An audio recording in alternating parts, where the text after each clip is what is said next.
Assalamualaikum warahmatullahi wabarakatuh. Alhamdulillahirrahmanirrahim. Wa bihi nasta'in wa ala umuri dunya waddin.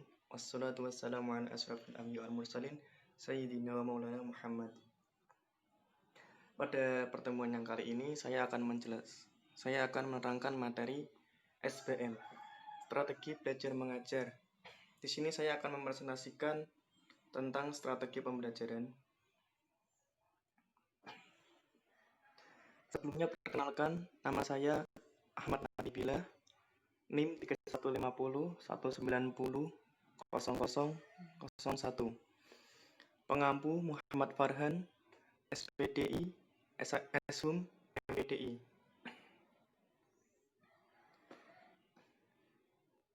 Yang pertama, strategi pembelajaran aktif atau active learning. Definisi. Strategi pembelajaran aktif adalah suatu pembelajaran yang lebih mengedepankan keaktifan siswa atau pelajar. Ciri-ciri dari strategi pembelajaran aktif adalah siswa lebih aktif dan banyak mengungkapkan ide-ide dan pengajar hanya mengarahkan saja. Tujuan dari strategi pembelajaran aktif yaitu memperkuat dan memperlancar stimulus serta respons siswa dalam pembelajaran. Selanjutnya ada kelebihan dan kekurangan. Kelebihan dari strategi pembelajaran aktif adalah siswa bebas mengekspresikan pikirannya. Yang kedua ada pembelajaran lebih fleksibel. Ini adalah kelebihannya. Selanjutnya kekurangan ada waktu pembelajaran tidak terkontrol. Jadi strategi pembelajaran aktif itu adalah pembelajaran yang membuat siswa atau pelajar lebih aktif daripada gurunya. Jadi kayak siswa itu lebih aktif gitu. Lebih banyak mengungkapkan ide-ide dan lebih banyak mengungkapkan pikirannya daripada guru. Guru hanya mengarahkan saja agar siswa tidak terlalu jauh dari pembelajaran. Oke, selanjutnya ada strategi pembelajaran kooperatif atau cooperative learning.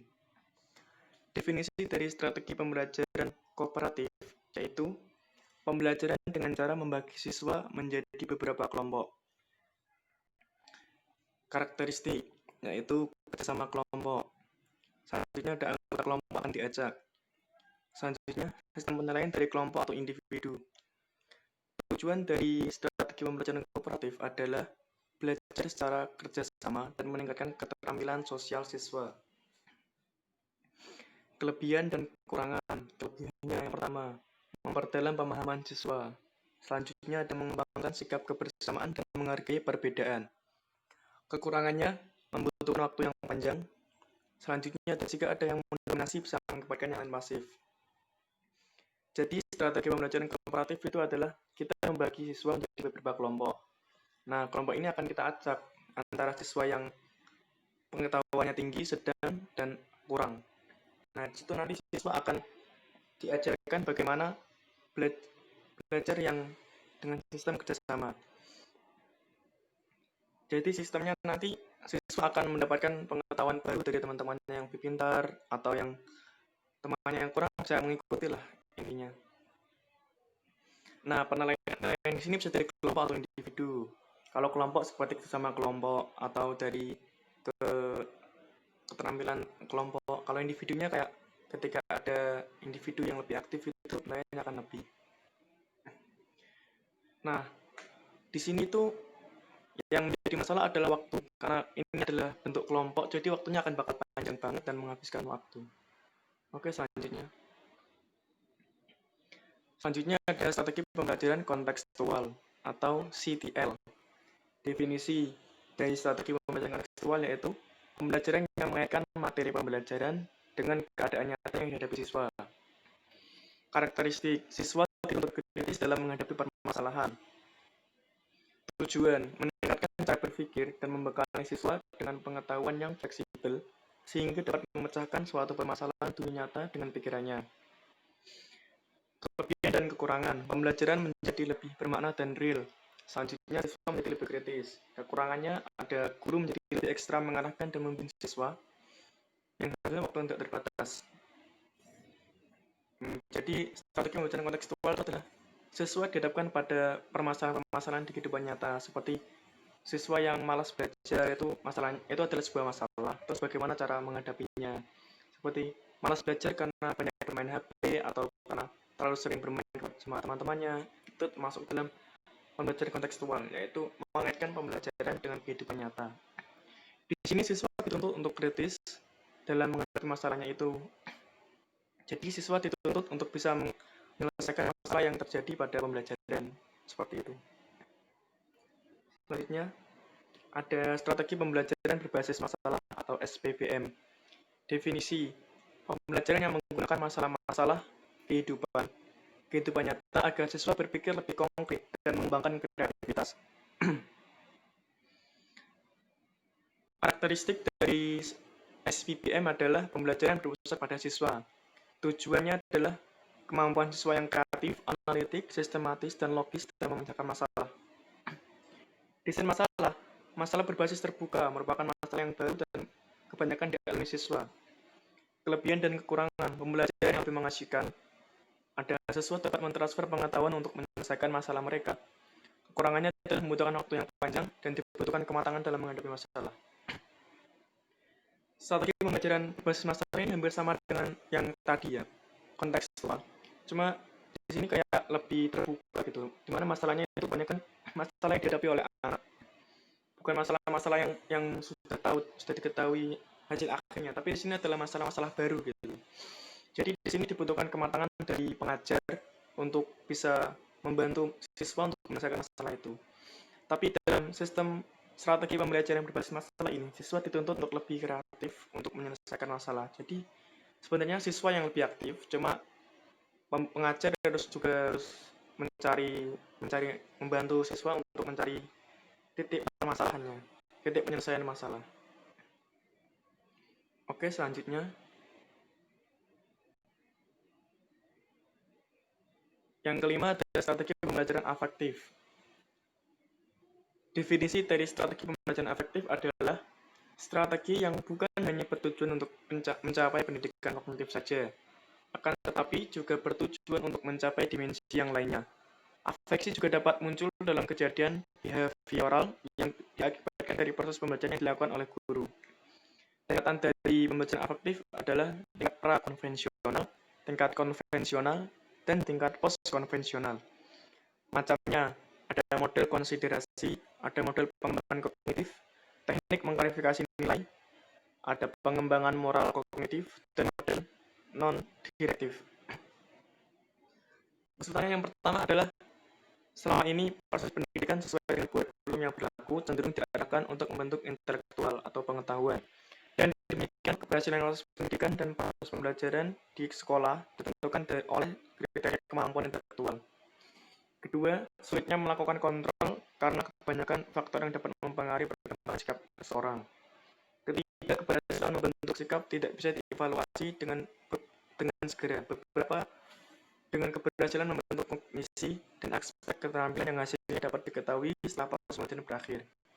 Keempat, pengaruh kemajuan teknologi khususnya teknologi informasi yang menyuguhkan aneka pilihan program acara berdampak pada pembentukan karakter anak. Jadi di strategi pembelajaran afektif ini lebih berfokus kayak ke karakter anak ya, dimana online dari intelektual atau pengetahuan mereka. Nah dari kesimpulan tadi kan dari kurikulum yang berlaku cenderung lebih fokus kepada intelektual, bukan kepada akhlak atau karakter dari anak lah. Nah di sini sulitnya itu adalah mengontrol dari anak yang mempunyai sifat yang bermacam-macam. Jadi pembelajaran efektif ini diperuntukkan untuk lebih memunculkan pendidikan karakter gitu. Selanjutnya yang keenam ada strategi pembelajaran kuantum atau quantum learning. Definisi dari pembelajaran kuantum adalah pembelajaran dengan cara memberikan perlakuan kepada masing-masing siswa sesuai kemampuannya. Tujuan pertama untuk menciptakan lingkungan belajar efektif, selanjutnya untuk menyesuaikan kemampuan otak masing-masing siswa. Asasnya adalah bawa dunia mereka ke dunia kita dan antarkan dunia kita ke dunia mereka. Kelebihan dan kekurangan. Pertama, menumbuhkan antusiasme siswa. Kedua, pembelajaran yang menyenangkan. Kekurangannya adalah memerlukan fasilitas yang memadai. Strategi pembelajaran kuantum ini seperti kita lebih ke individual dari siswa. Kita memberikan pembelajaran sesuai dengan volume otak dari siswa. Jadi siswa yang pintar akan kita berikan ilmu pengetahuan yang lebih, dan siswa yang kurang akan kita ajar dengan cara yang lebih baik. Di sini akan kita lakukan beda-beda untuk masing-masing siswa sesuai dengan kemampuannya. Nah, asasnya bawalah dunia mereka ke dunia kita, dan arahkan dunia kita ke dunia mereka. Jadi, apa sih yang menghambat mereka untuk mendapat pengetahuan? Nah, dunia mereka kita bawa ke dunia kita, lalu kita pikirkan. Terus, yang sudah kita dapat tadi, kita bawa ke dunia mereka agar pola pikir mereka mau berubah dan menjadi lebih baik lagi. Oke, selanjutnya ada strategi pembelajaran saintifik.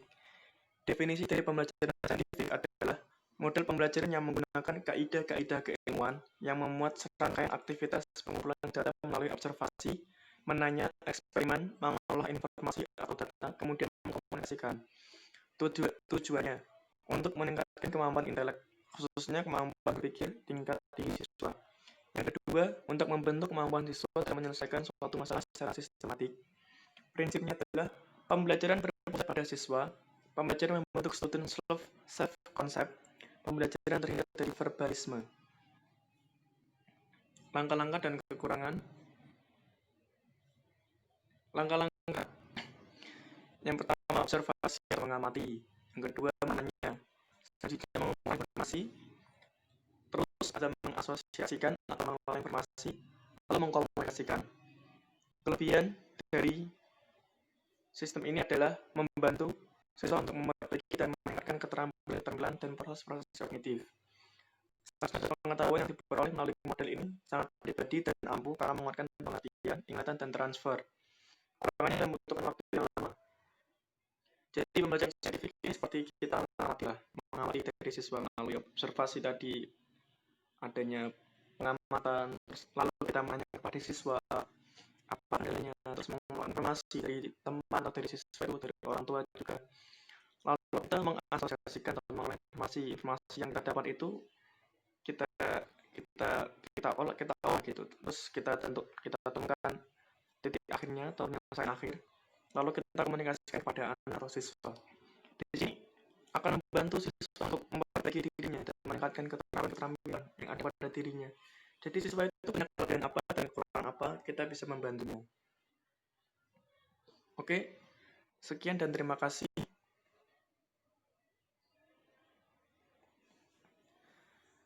Ya, sekian dari saya, sedikit pemaparan tentang strategi pembelajaran dari saya.